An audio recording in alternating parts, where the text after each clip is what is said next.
See oli korralik armpamp-tee.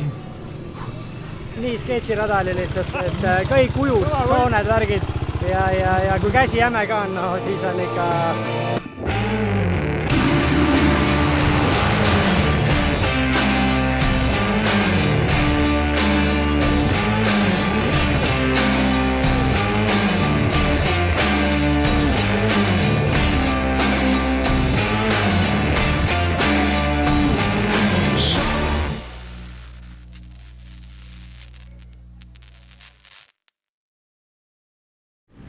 Täna siis viimane Eestikate etapp Tihemetsas.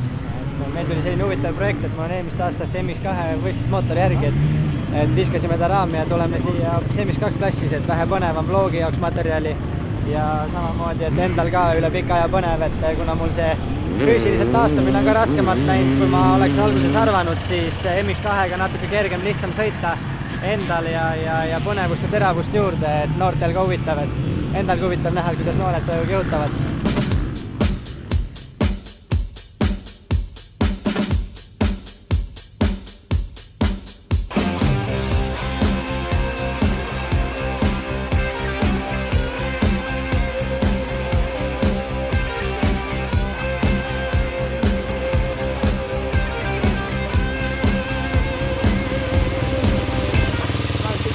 Valmis vaatama, kuidas MX2-ga sõitmine meeles on, et 2 korda käisin trennis ka, natuke sai sõita, aga kui käiguvigu näete, siis ärge kohe peale rünnake.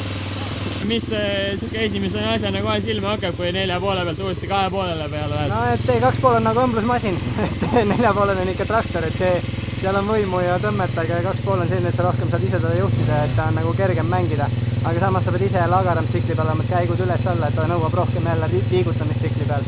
Et 4,5 võib rohkem mõistusega sõitmist ja rohkem nagu kehaliselt siukest rapsimist natuke rohkem. Ei, MX2-ga saab fun olema, et 4,5-ga pole väga tore sõita, kui su vorm on selline, et sa ainult 2 ringi jaksad sõita ja see siin ise juhtima hakkab, et ma arvan, et see MX2 täna on selline hea fun projekt ja teeme selle päeva ära.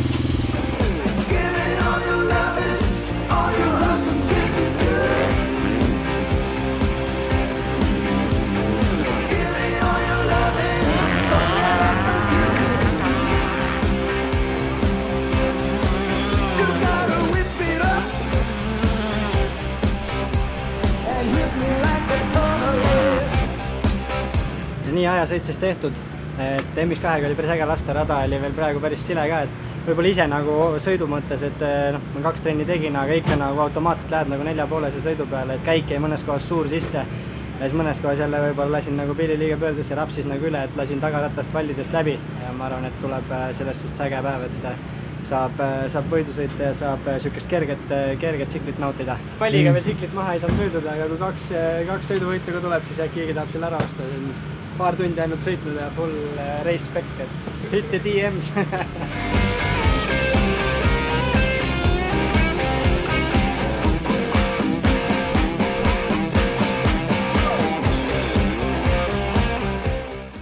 Täna on mult siis juba mitu korda küsitud, et kuna eelmises vlogis me kajastame pikalt seda, et ma kevadel koroona läbi tegin ja kuidas sellest taastunud olnud, et siis täna on ka palju küsitud, et kuidas mul läinud on vahepeal.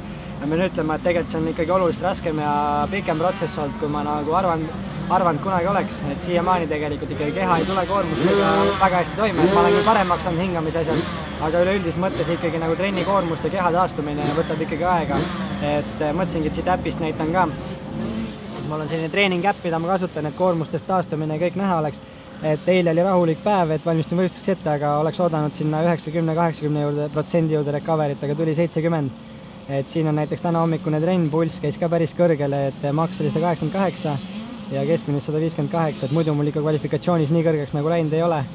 Ja kui me räägime treeningkoormustest, mida ma hoida olen saanud, siis ikkagi praegu on nagu 1 päev trenni ja siis recovery kukub kohe alla 40, siin 38, 39. Et põhimõtteliselt saangi 1 kord kõva trenn teha ja siis tuleb täielikult puhkepäev võtta. Ja samamoodi, mis on nagu suur erinevus, on siis nagu resting heart rate, ehk siis puhkeoleku pulss, mis mul heas vormis näiteks eelmine aasta või kevadel oli seal 40 kandis või isegi alla mõnikord.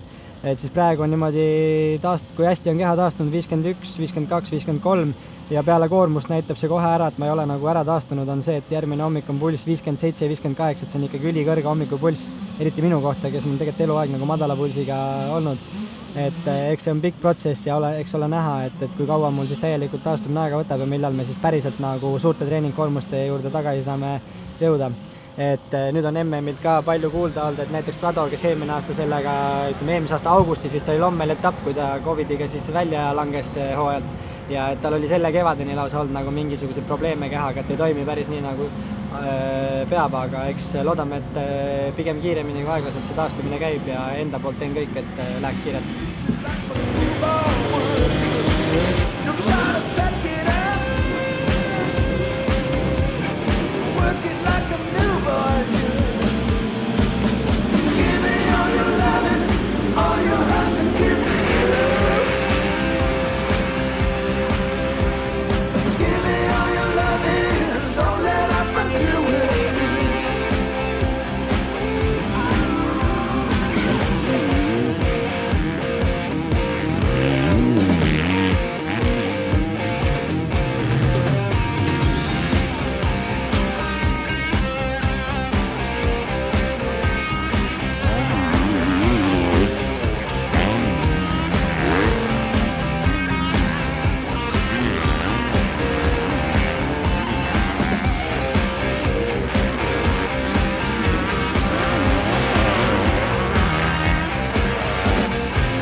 Et iga käpp oli jumala jäme esimesest ringist alates, ma ei tea, ma võistlen nii harva see suvi, et jälle nagu kegumsest on kuu aega möödas, et laktaat tekib siukse hooga, et nagu esimesest ringist saati kurveid ära ei keela, käpp oli täiesti jäme. Aga no eks see vajas natuke rohkem käpa jämedas ka, et rada oli pealt tatine ja Prill käis igati pidi, et võib-olla mul MS2 jaoks nagu see amort ei ole nii hästi ära timmitud kui 4,5 ajal. Natuke põrkas siia-sinna, aga muidu oli äge ikkagi selles suhtes, et props, ma ei tea, kes see teine oli. Kairo oli pool sõitu suht väljas. Kairo oli päris hästi sabas, et me isegi mulle üllatus nagu, et väga ilusti tuli kaasa muga. Võhma vingutus ei olnud see sõit. Pulss käis muidugi esimeses sõidus, ma vaatasin korra alguses. Mul lõi piimappe suht korralikult üles, et harva võista, et siis keha pole harjunud, et lõi pulsi 200 peale ja siis oli nagu nii kõvasti Anna roopsas, et pumpas natukene nagu ülakeha piimappet täis. Aga siis poole sõidu pealt niimoodi andis vähe paremaks, et andis käsi ka järgi, siis sai vähem nagu paremini kurvid ära keerata, algul oli nagu päris kange sõita. Aga ma usun, et esimene sõit on all, nüüd teine sõit tuleb juba mõnusamalt. Minek rulliga, prilliga. Et siin on vahepeal korralikult vihma tulnud, et hoovihmad küll, aga kui tuleb, siis tuleb päris korralikult, nii et ainus valik on rulliga prill, et mul on sellised Oakley Airbreaki peale meil oma Eesti poiss Marek Künnapas ehitab selliseid häid rulle, et kui tahate, et muda krossil kunagi prill eest ära viskama ei peaks, siis kannatab talle kirjutada ja saab häid prille, et siin on selline väga hea süsteem, et Oakley'l on suur klaas ja samas Rip and Rollil on nagu väga hea rullisüsteem, et siukene väga hea hübriid on see. Nii, teiseks sõiduks siis valmis, et vaatasin rada ka, et vahepeal ikka kallas päris korralikult, et nüüd on vaja esiratast kontrollida, et juba esimene sõit tegelikult oli vähem libe, et siis ka esiratas juba hakkas nagu ära minema, et tuleb kontrollida seda ja sõita puhtalt, et ma seekord loodangi, et käed nii täis ei lähe ka, et saab vähe nagu kurve ja sujuvamalt sõita ja maha kallata, et tahan siis puhtamat sõitu teha ja eks siis näha, kus tulemus on.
kuskil midagi natukene näpust ära, aga hetkel siis seisud sellised, et Erki Laano on siit võtmas võitu, nii see on.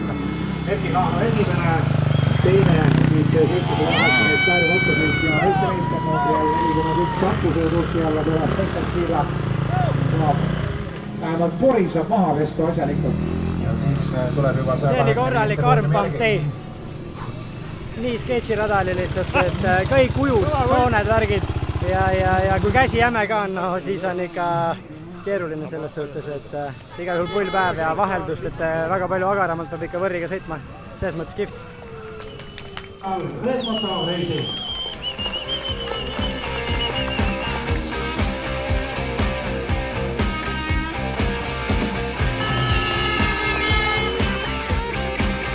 jätta loomulikult võimalust karistamata seal värsket Eesti meistrit, ei jätta ka publikut ilma.